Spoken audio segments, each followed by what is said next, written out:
మొలకల చెరువులో బయటపడ్డ కల్తీ మద్యం స్కామ్ చూస్తే ఈ టీడీపీ నాయకులు అనేవాళ్ళు డెకాయిట్ల కన్నా బందిపోట్ల కన్నా ఎంత ఘోరంగా తయారయ్యారో మనకు అర్థమవుతుంది.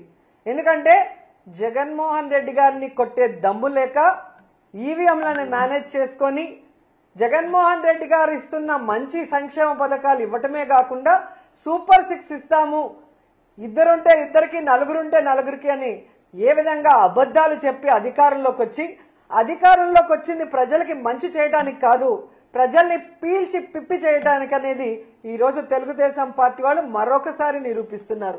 ఈ కూటమి ప్రభుత్వం ఎన్డీఏలో ఉన్నామంటారు. మామూలుగా ఎన్డీఏ అంటే నేషనల్ డెమోక్రటిక్ అలయన్స్ అంటారు.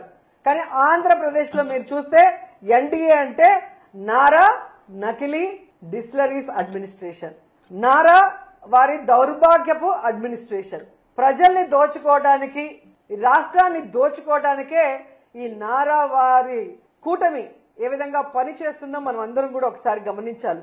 ఎందుకంటే ఈ రోజు ఈ కల్తీ సారాన్ని తయారు చేసేది ఎవరు, దీన్ని బెల్ట్ షాపులు, బార్లు, పర్మిట్ల రూమ్ ద్వారా ప్రజల వద్దకు చేరుస్తుంది ఎవరు, దీనివల్ల ప్రజల ప్రాణాలు తీస్తుంది ఎవరు అంటే పై నుంచి కింద వరకు మొత్తం తెలుగుదేశం పార్టీకి సంబంధించిన నాయకులు అనేది స్పష్టంగా మనకు ఈ రోజు సాక్ష్యాధారాలతో కూడా దొరికిపోయింది.